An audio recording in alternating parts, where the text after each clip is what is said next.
comedy clubs are closed, but I still want to do stand-up. I think we just got to get people's roofs, get a mic and amp. That's all we need. Camera crew, you, Dom, a few other people. We shoot it. We cut it up. That's the special. Good?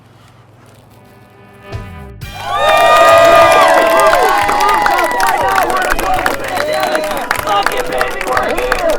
Give a little love to Sam Morril! Insane election, right? You can tell this is a big election by the celebrities who are telling you to vote. It's people we're not used to hearing from. I'm seeing tweets like, register now, and I'm like, Charlie Sheen. This is bad. Did you see the one where the celebrities were all naked telling you to vote? How are they going to up the ante in 2024? I'm Stanley Tucci, and I'm jerking off on FaceTime to remind you of the importance of this year's election. There's two people fighting for free speech right now. It's comedians and racists. Isn't that weird? I didn't think we'd be joining forces on a mission, but you know.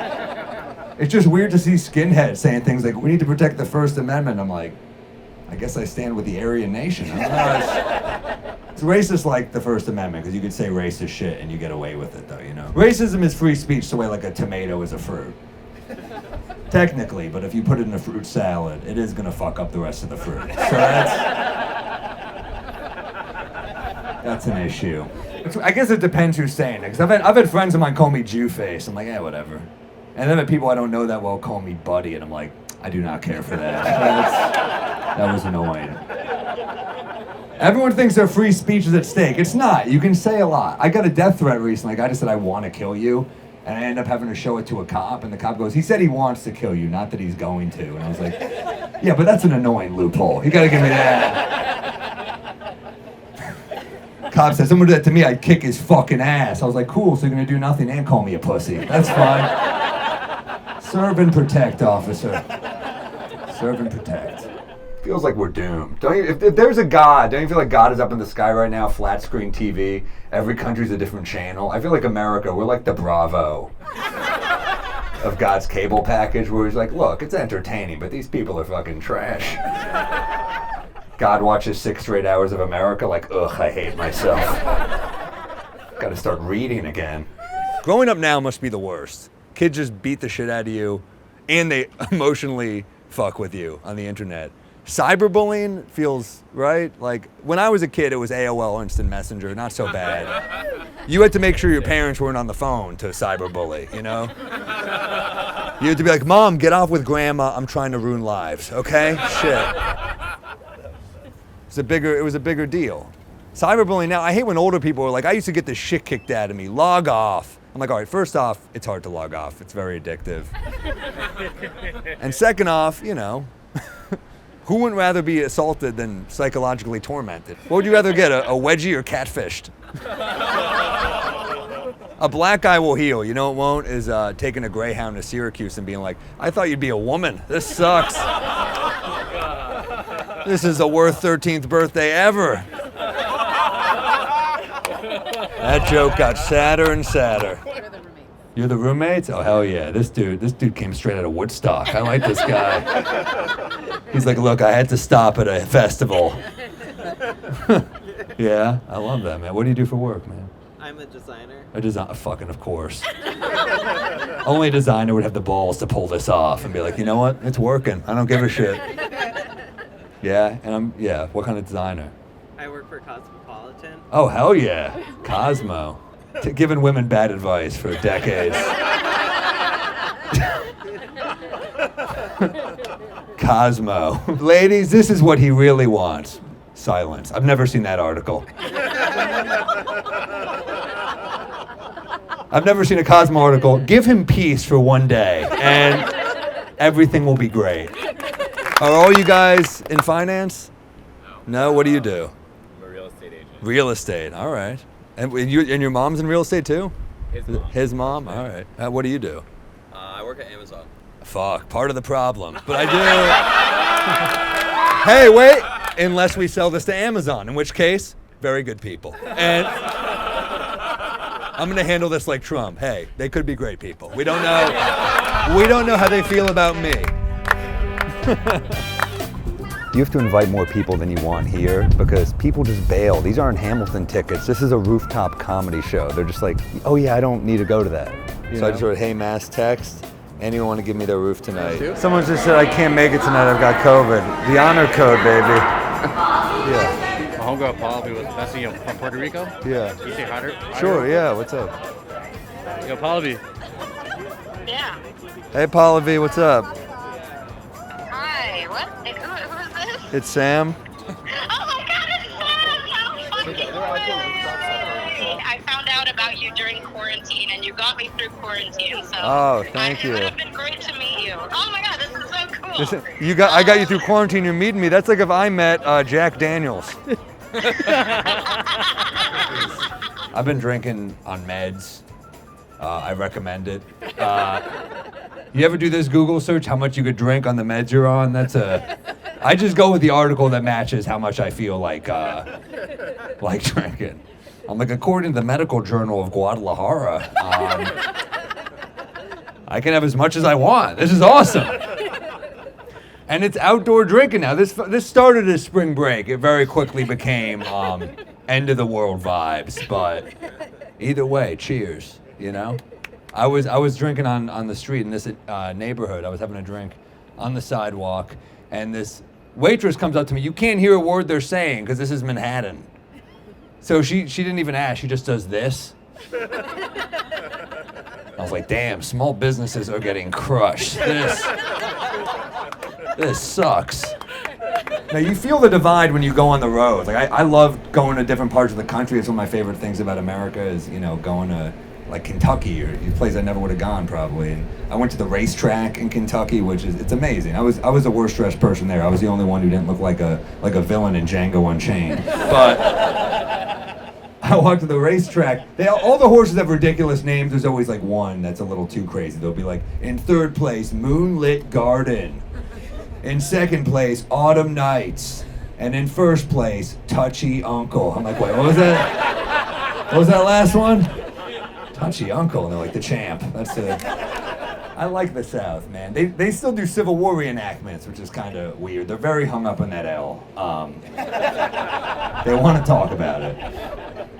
That's weird that they do that. I asked the guy, why do they still do Civil War reenactments? He said, well, it gives them a connection to their ancestors. I was like, that's not true. Because you would never recreate a fight that you lost. Right? You'd never be like, honey, remember that time I was wrong? Invite some friends over, let's run it back. That would be awesome. You ever date someone and you're both in therapy?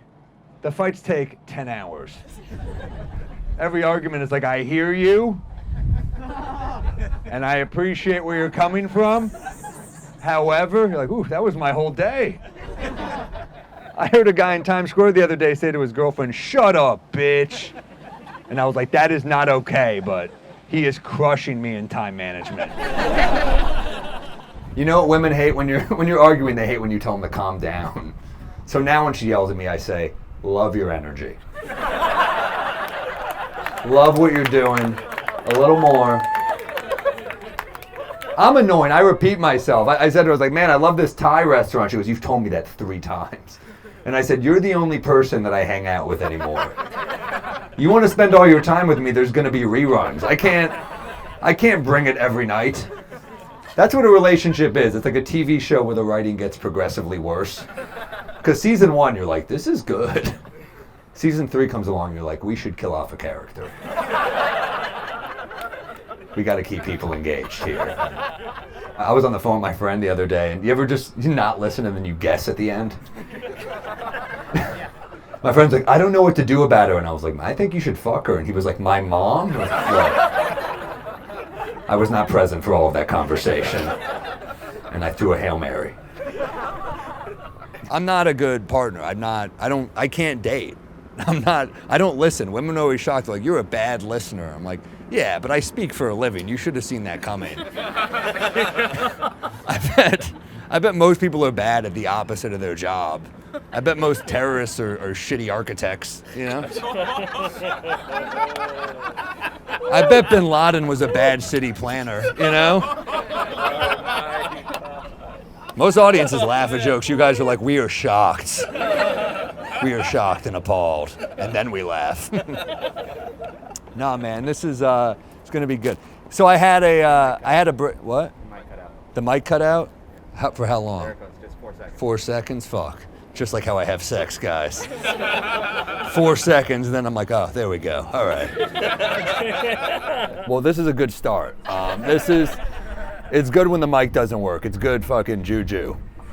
I only said juju because I see all the yarmulkes. That's why I said juju. Are we good now? Yeah? This will work for our mics not working montage in the special.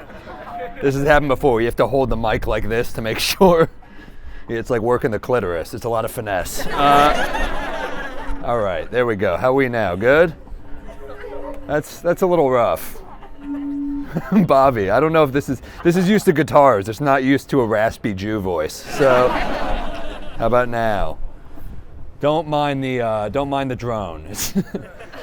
I know you guys, when you see eyebrows like this in American drone, you don't have long. But I will say it's going to be okay. Breakups are painful, right? Because your friends speak to you in cliches. My friend was like, dude, it's like a death. I was like, is it? When my grandma died, none of my friends were like, thank God. Your grandma was the worst. Then I was like, actually, she's going to make it. And they're like, we always liked her. She's a lovely woman.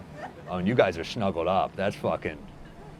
How long you guys been together? It must be not that long. Right? Because yeah? 2 years? Wow, good for you. Yes, don't give him too much credit. Some of us are going through personal things right now. And where'd you guys meet? Church? Oh my God, what the fuck? I guess that's good PR for church. You never hear about the adult relationships that come out of there. What? Sorry. One of my best friends is a Catholic guy, and I give him a ton of shit about the pedophilia in the priesthood. And he gets so angry. The other day he said to me, he goes, teachers fuck kids too. And I was like, I like that angle right there. That's good. But because I understand what he's saying. It's not a problem exclusive to the church, but he is making it sound like everyone does it, dude. Why don't you just back off? And I've seen pictures of some of these teachers. It is a different degree of molestation. We're talking top shelf versus bottom shelf. No? I'm losing you? I've jerked off to teacher porn. I've never typed in hot, horny cardinals. You know? Yes. Hell yeah. Thank God for Hawaiian shirt guy, or I would have been in trouble. That dude really carried that joke. Some of you guys are like, we're not so sure. He's like, I'm all in on this one. I too have jerked off to teacher porn. Teacher porn, man. Is that what's your go-to when you're watching it? Do you have one? Porn? Yeah. Girl on guy? I got good news for you. The internet is loaded with it. Girl on guy. He's like, holy shit, I am in luck. That's the best fetish to have. It's tough after a breakup because I travel a lot, and when you travel a lot, you think of the person. Anything goes wrong on a plane, I'm like, shit, if anything happens, I hope she knows I love her. What do you think of as a single guy in that scenario? You're like, if this thing goes down, I hope my friend Phil knows I only liked him in small doses because he could be a lot. She's never had a one-night stand. I have. And she was like scared I was going to cheat on her of a one-night stand. I was scared she was going to fall in love with someone, which I think is way worse. She would send me texts like, did anyone hit on you after the show? And I'd be like, no. And I'd send her texts like, hey, do you feel safe with anyone from work? Because that would not be okay with me. East Coast people drink, West Coast people smoke. You know what I mean? And every time I say I'm gonna have a drink, they always say you should smoke weed instead. Right? Instead. Like it's a similar experience. I drink to quiet the voices in my head.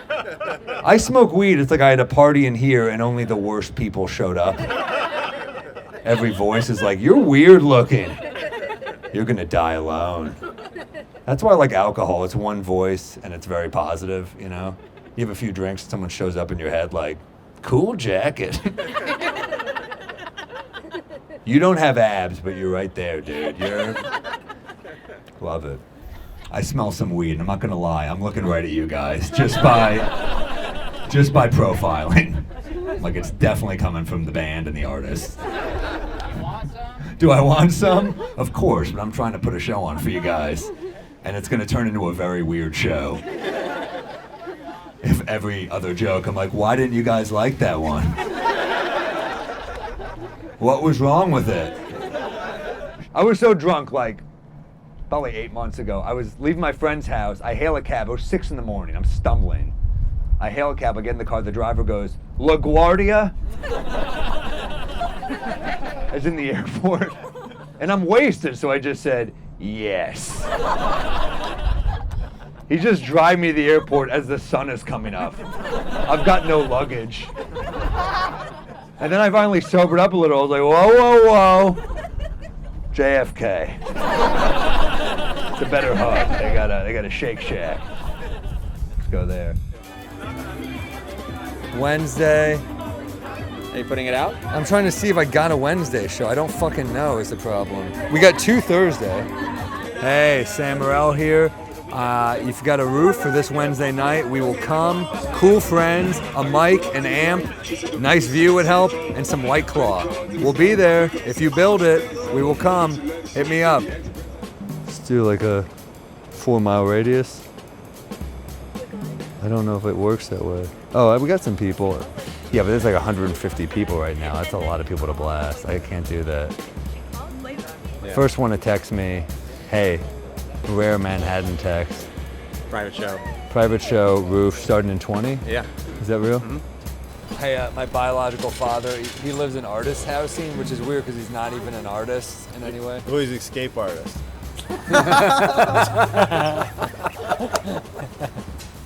I met my biological father very late in life. I had a great mom and dad who raised me. My mom is my biological mom, but then I met my biological dad late in life. The term is legally adopted when he adopts you, even if you're not in a fucking orphanage. They say legally adopted, which is such a dumb term. Legally, you could just say adopted.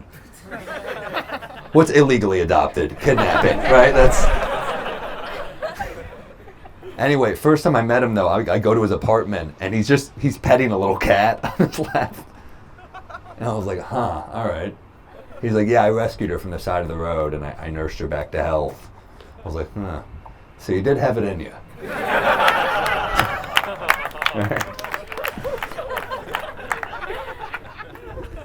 I run into him at the rec center. It's like the most New York thing to run into him at the Y. I run because he goes there for physical therapy. I go there to swim laps, you know. Which, you know, I know it doesn't look like it, but I do put work into this physique, unfortunately. I see him at the rec center, and I was awkward. I just said, hey, and he goes, hey. And I just panicked, and I said, I'll be right back. And I just left. And I feel like on some level, he had to be like, well played. All done. New Yorkers have more fun energy, even the crazy people. At least you're entertained, you know? I was on the train the other night late. This guy walks on. There's only a few people on the train. Just goes, y'all motherfuckers scared now? Just keeps looking around. Keeps going, y'all motherfuckers scared. And like the third time he said it, we're like, yes, we are scared of you. This is the right response. You are chemically imbalanced, and there's only 2 of us. Yeah. I figured it out. You know when the worst time to see a homeless person is right after you ate a bunch of sushi? That's the worst, right? Because they're like, I'm starving. I'm like, I know, me too. This sucks. And I just spent $60, which is the bigger ripoff, meth or sashimi? Who knows? I don't.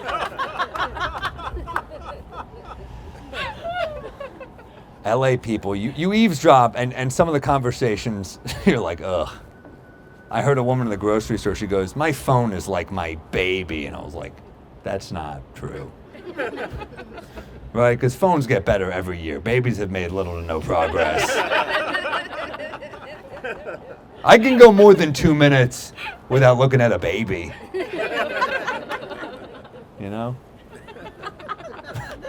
Yeah, you would never leave a phone on a stranger's doorstep. That would be insane. Right? Yeah, if you saw a phone on your doorstep, you'd be like, oh my God, why? Someone left their phone. Yeah, someone lost it. Yeah. If you saw a baby on your doorstep, you'd be like, this was on purpose, right here. That's all I'm saying.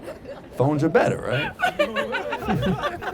Man, LA, even the way they talk, New York, it's like there is like a togetherness. Even when you hate the people, you feel like a connection, right? In LA, they're just all in their car all the time. In New York, you're like, we do use that excuse. You're like, I can talk to anyone in New York. It's like, not really though. You just get.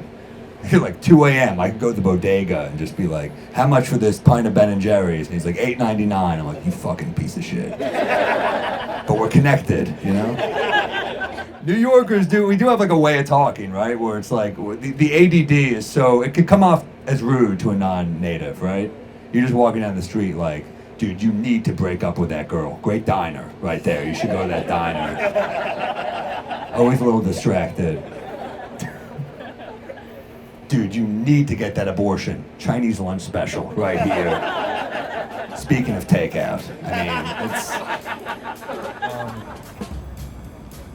That crowd was great. Very cool. I flubbed the line here too, but I mean, they were forgiving. They were cool. They were a little, I could tell, tense. So I couldn't really feel like I could go into the crowd really, you know. Crowds are a little different, right? They're a little more tense. They're not like, you can't really do crowd work, but I think that's cool. I mean, like I'm down to just do material too. So we'll feel it out. Maybe the West Village will be a little more, we can improvise a little more there, but you know, I'm down to just get the jokes too. And then the rest is gravy, right? So I'm in the bodega and this guy, he's like a crackhead who's giving the owner a ton of crap. And I was like, hey, is everything cool? And the bodega owner was like, oh yeah, he's one of the good ones. It's like he's one of the good crackheads. Because that's how you know New York is back, when the bodega owners and the crackheads are back like this. They're simpatico. No, it wasn't? In case you're a comedian. Oh, I am. I'm professional. Oh, well, you should probably quit because that was really not. Why was that not funny? What you were saying was offensive. It was. How is it offensive? I'm really interested in how it's offensive. I was talking about the togetherness and resilience of New York. I'm not trying to start shit here. Love your stuff. Oh, thank you very much. Tell them. They're the worst. So, wait, that's the comedian that they were talking about. Oh, really? I just overheard them be Right like, here? oh, a comedian or something. She thinks I'm funny. No, he's great. I don't mean to interrupt them. Have a wonderful night with Oh no, you're not interrupting at all. You're great. You're making me feel better after that interaction. No, Hey, isn't that fun? You can fucking turn it around just like that. That's New York. Someone hates you at one stop, they like you 10 feet later. I've never taken my shoes off to do comedy before. This is I'm gonna steal a pair of Jordans on the way out. I think you gotta trade up. That's my motto. Everything's a touchy issue now, isn't it? Like, they're doing a trans superhero in a Marvel movie. That's a big story. Yeah, they're doing a trans, and you know they're just patting themselves on the back, like, we did it, guys. We did it. You know they're gonna mess it up. They're so politically correct in those movies. There's gonna be a supervillain like, you mutants are all freaks. Except for you, you're brave. But the rest of you, My cousin is trans, yeah, and my mom was concerned for her safety. I was like, look, it's gonna be okay. Being trans is a lot like being a stand-up comic. Because at first your aunt and uncle are like, I guess you're doing this now. But then in like 3 years, you're like, all right, I'll start telling people. So. Just put your time in, pay your dues. My friend was talking about that trans Sports Illustrated model, you know what I'm talking about? He called me, he's like, dude, she's so hot, I can't even tell the difference. And I was like, yeah, I know you mean well, but that is a weird compliment to give a human. Like she's, I can't believe it's not butter or some shit. It's like, check out this Impossible Burger of a vag right here. It was amazing. I was watching mass shooting footage on CNN, and they did. They show the footage, and then someone cursed, and they bleeped. Is that not our country in a nutshell right now? What you're about to hear might make you very upset. I knew this year was fucked when the Pope said you got to give up trolling on the internet for Lent. I was like, I think we're doomed. Right? Because it used to be chocolate or cigarettes. Now he's like, try to not call a stranger on Twitter a jizz rag for a few days. Can you handle that? It's hard. Are we going to have PTSD from this? I don't know. A little, right? I feel like my PTSD is going to be like you got a Zoom meeting, and I'm like, I'm not going back to Zoom. I'm done with it. You ever just look at your phone when you get a scam call and it says scam likely on it? Yeah. You're like, man, that's pretty impressive. It's predicting the motives of the call. Yeah. I wish it would do that with every phone call. Yes. Your ex-girlfriend calls, still angry. You're like, all right, we'll put this off to a later date. I love those IRS scam calls. I got one recently. I said, hello. The guy goes, you're in a lot of trouble. I said, what happened? He goes, oh. That's how I should have known it wasn't the real IRS. I don't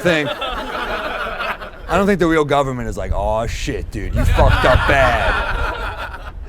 So I said, what happened? He goes, if you don't send us $7,000 immediately, I'm sending over the sheriff. Yeah, the sheriff. I'm like, I'm on the Upper West Side. Let me see if there's parking for his horse real quick. I don't know. Yeah, man. Now, you know what the scam is? They want you to go to Walgreens and buy gift cards and read the back of the code, because if you wire the money, they could get busted. But you read the code, they think they're all right. You should know it's not the government at that point. I don't think the real IRS is that chill. They're like, look, if you don't have $7,000 in cash, we do accept Baskin-Robbins. So we're pretty chill at the government. We like ice cream. I hooked up with a girl on the road years ago. I'm in Michigan. I'm in the hotel room after the show with her. She's chugging a giant water bottle before we were sleeping together. I said, hey, is everything okay? And she said, oh, I got to hydrate before. And I said, yeah, cool. I might have misrepresented myself here. This is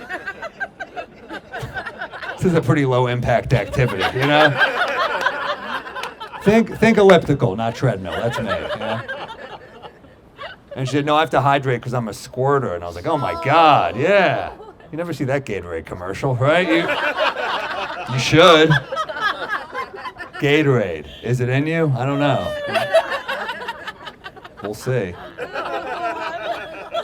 And she got nervous too. She said, does that change anything? I said, yeah, the tip I leave housekeeping. I got to bring it now.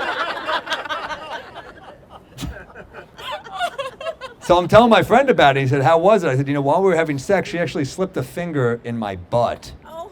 Yeah, and my friend said, did that surprise you? And I said, what, that she complied with my request? That's the male G-spot, folks. In the butt. Some guys say no. I've come back with good news. It's right there.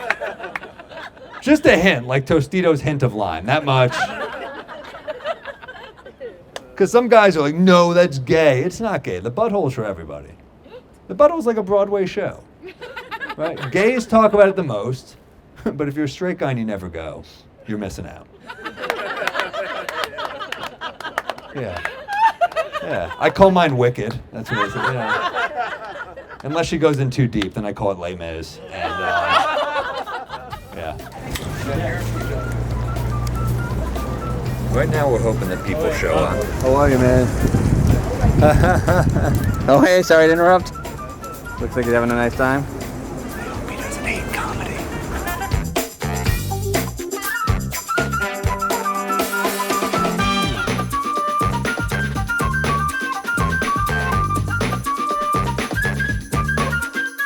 You seem like a fun person. Are you like a yogi or something? You're a yoga teacher? Holy shit! I can feel energy. She's so calm and centered, and her posture is so nice. Matt, be very careful, please. You're like on the side of the thing. You good? Yeah. I'm seriously, you're like right on the... Okay, all right. Safety first, guys. If he dies mid-porn joke, do you know how fucking guilty I'm gonna feel? I'm at his funeral. Matt died the way he wanted to. In the middle of a joke about me jacking off. His mom is like, this is the worst. This is the worst eulogy I've ever heard. Matt and I we were talking about people who like, you ever talk to someone and they've got like nothing to say? They'll just be like, you ever see this movie? And you're like, yeah, and they're like, good movie. And you're like, that's it? That's all you got? It's like, I was working with a comic once and he goes, to the crowd, he goes, any birthdays? And someone in the crowd goes, yeah, it's my birthday. And he goes, happy birthday. We're at a comedy club. That's all you got? How did you guys meet? At a yoga? She was a teacher? And you fucking went for it? That's the dream. It's a weird dream. But look, what did you say to her? You have a beautiful smile. You're lucky you're handsome. That line does not work for everybody. You have a beautiful smile. Holy shit! Get away from me. That line is reserved for people with your bone structure. You know what is fun is some of these celebrities getting canceled for shit that most of us, I'm not gonna say everyone here, but at least the men have seen porn of. Someone will say, this director auditioned women for his movies and then tried to sleep with them. And I'm like, that is despicable. I have masturbated to that exact scenario, but it was scripted. So I feel like that lets me off the hook a little. I don't know. How long have you guys been together? Year and a half. Year and a half? Was it a dating app? No. No? Work. Work? Yeah. Where do you work? We worked at an investment bank. You work in an investment? I thought you were going to be like, I'm a director. She auditioned for one of my films. And I was like, lady, you have got the goods. That's great. So you work in an investment bank. Yeah. And you guys just met and after work, a party or something? Christmas party. That's where it happens, man. What a Christmas party. Now let me explain to you why entertainers get canceled all the time. Imagine a Christmas party every night. It is funny watching comedians get canceled for jokes that worked. Do you know what I mean? They'll roll footage of a comedian and the joke's killing. And they're like, this is despicable. I'm like, how about all the people who were laughing? That's why I record all my shows now. Because if I'm going down, I'm taking all you motherfuckers with me. Not so funny when the tables have turned. No, I watch too much porn. I was watching a porn the other day. I have a good job. And a Tuesday. And this woman comes on before the porn starts and she goes, wouldn't you rather be with a real woman instead of at home alone jerking off? And I was like, yeah, but I got a meeting in 5. I don't think I can swing it. Real women, you gotta get them in the mood. It's like preheating an oven. Jacking off, it's like a microwave. It's not the same quality, but there's always time, you know? Hey, buddy, how are you? Are you catching this? What do you think? I love this. What a time. It's always good when you get a neighbor heckling you and it's positive. Yeah, buddy, how you doing up there? Thank you, sir. Wow, he walked away. I walked the guy in his own home. I eat when I'm single the same way I jerk off in a relationship, quickly and quietly over the sink. And I get sad. I have a question for you guys. You ever think you're a sex addict and then you come and you're like, definitely not. Turns out I'm addicted to coming every once in a while. It's actually pretty common. Years ago, there was this baseball player, Dumb and Young. He got really drunk in Times Square. He spit on a guy, pushed him, called him a fucking Jew. And the guy sued him for $10 million. And it turned out he was not a Jew. So, that guy is the real anti-Semite. He's like, what did you call me? A Jew? I will see you in a court of law. After a very uncomfortable phone call with my lawyer. Because, you know. Jew. Because I'm a comedian, people like to tell me they're conspiracy theories. And as a comedian, I like them. As a Jew, it's not my favorite. Rarely am I like, oh, you think the Holocaust was a hoax? Go on. I like where this is headed. No, I like the really off-the-wall conspiracy theories. I don't like the generic ones. I like the ones that are like, Jared from Subway? I don't think he did it, man. He was framed by the bigwigs at Quiznos. No, I was reading this article on Jeffrey Epstein the other day, though. I don't want to divide the roof here. I think he was a pretty bad person. I don't know the consensus. A few of you look like you might have dabbled on this island. But I'm scrolling through my phone and it just says, have you ever read on your phone? It doesn't matter the article, there's ads. It's weird to be reading about a human trafficker and then every once in a while you're like, oh yeah, Nike, that's cool. They should at least have to work the ad into the article, right? Like you think what Epstein did was low. Check out the prices on the new LeBrons. This is crazy. I think you date women that are like your mom, right? That's just you're a New York crowd. You've probably been to therapy. I think you date women who are like, I do at least, you know. Because my mom was like a very overprotective mom. When I'd get sick, she would react like I had stage 4 cancer every time. And I'm looking for a woman that can match that intensity. It's almost like I'm auditioning her for the part of my mom. I'm like, I'm feeling sick. And she's like, it's just a head cold. And I'm like, thanks for coming in. We're going to take this in another direction.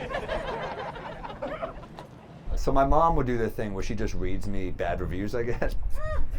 My mom will just call me and say, I read that awful review you got. And I'm like, what are you talking about? And then I assume it's the New York Times or something. And then I look it up and I'm like, Mom, TripAdvisor? We didn't have to look into this one. We don't have to look at what every bad review says about me. So I looked it up, obviously. It's from Naples, Florida, which is the worst week of comedy I ever did. And they give you 1-star reviews like I had a good time in their city. 1 star. Yeah, you guys were fucking 1 star. I didn't like you. And then I had to stay in Naples. It was bad for everybody, is the point. Let me read you the review.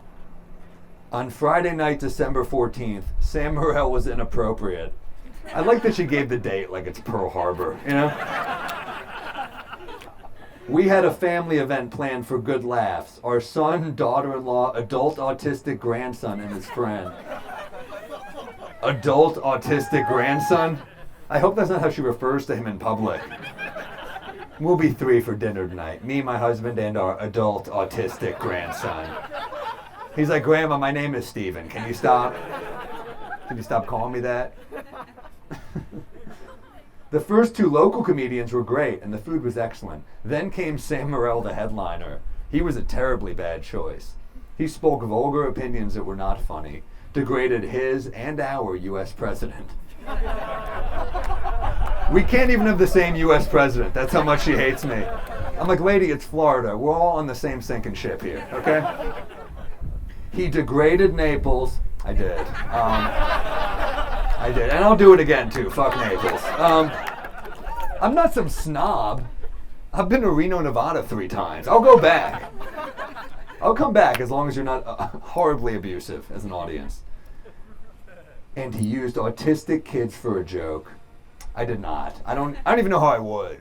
I just scanned the crowd. What is that, some adult autistic grandson in the house? Why don't you get his ass up here so I can roast him? Autism style. People began to protest. No one protested. I've been doing this a long time. I've never had a set so bad that I've been like, shit, they're breaking out the picket signs.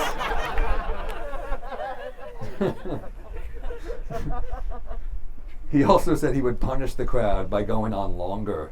That is, all right, look. Sometimes you hate the crowd so much that you're like, I'm burning this motherfucker to the ground, you know? I could go back and sulk in my hotel room, or I could ruin their lives. He could not address this without insulting the age group of retirees, telling them that they'd be dead soon.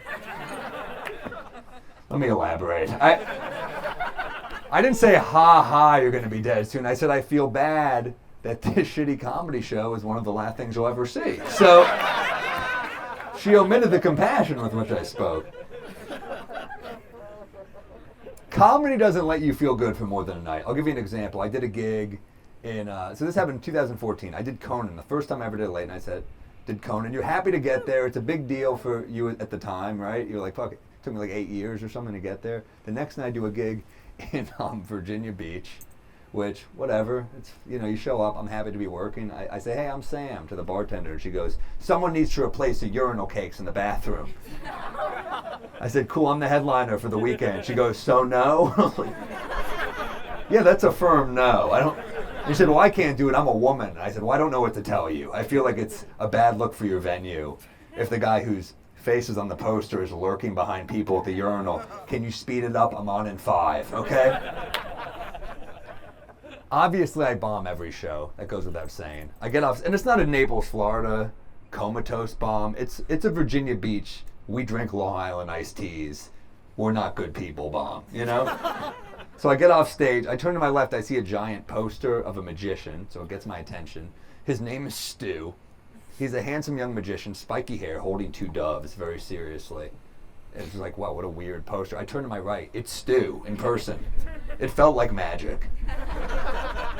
He's at the bar and he goes, rough set. I was like, yeah, you could say that again. He goes, you should get hammered with me tonight. And I thought, you know what? I can't sink any lower. Why the fuck not? So he said what became one of my favorite sentences ever. He goes, let me tell you something about this town. I fucking run Virginia Beach. I think about that quote constantly. I was like, all right. And he goes, I'm going to show you the Virginia Beach no one talks about. And I was like, that could be any part of Virginia Beach. So I've never heard a thing about your city. I don't think most people have. And by the way, then he just takes me to the bar next door, which was a bit disappointing. I thought we were going to see some seedy underbelly. I was like, I could have found this. And there's a long line. I said, let's just drink somewhere quiet. And he goes, oh, we're not waiting online. I fucking run this town. It's like, right, I forgot. So we start cutting the line. People are getting pissed. Stu just gives him the finger. I was like, this guy might be a lot. We get to the front of the line. The bouncer sees him and immediately goes, not tonight, Stu. People know this guy. And Stu goes, you better let us in or else. And the guy just let us in. That's all it took. That was magic trick number 2. We're in the bar. Stu's buying everyone drinks. We're doing shots. We're getting wasted. He starts doing magic at the bar. He's a damn good magician. It's incredible. Women are gathered round. They're oohing and eyeing after every trick. After one of the tricks, he just grabs one of the women and starts making out with her. And I was like, holy shit, this guy might run Virginia Beach. This is impressive. Then he just lets her go and he goes, fuck this shit. Strip club. I was like, yeah, it's not really my scene. He goes, trust me. And I was like, damn it, Stu, we made it this far. What the hell? So we start walking to his car. It's me, Stu, his friend who's a designated driver. We get to his car. It's a very nice BMW that's been horribly vandalized. Stu falls to his knees and goes, no! Who would do this to me? And my first thought was, anyone. I've known you 47 minutes. I could give you a list of suspects right now. He's huffing and puffing. He's like, why? And then he finally cheers up and he just looks at me and he goes, we're still going. It's like, all right. We get in the car.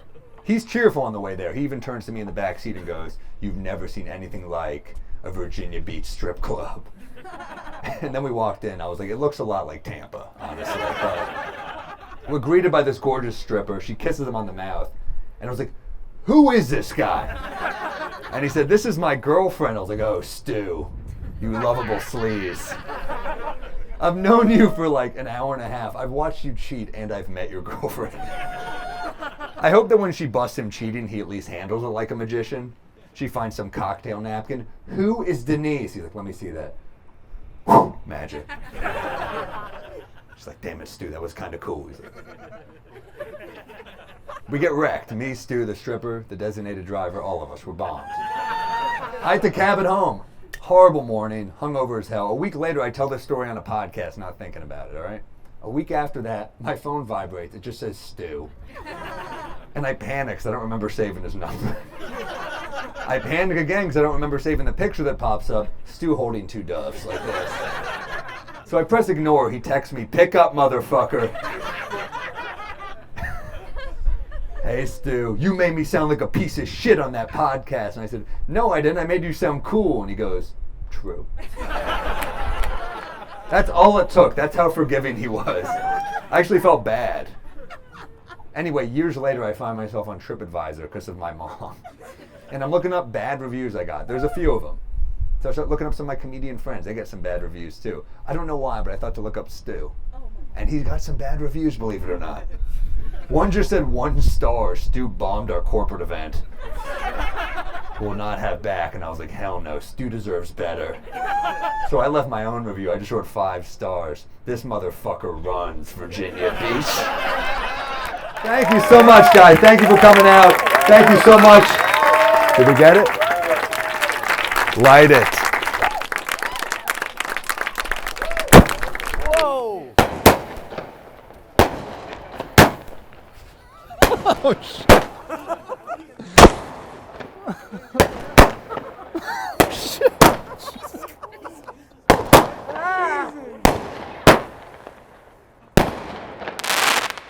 Hell yeah! This fucking rules!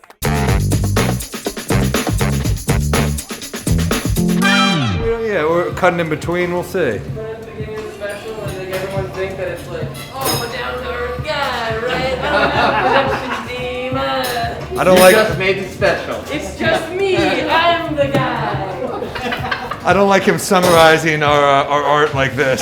We're frauds.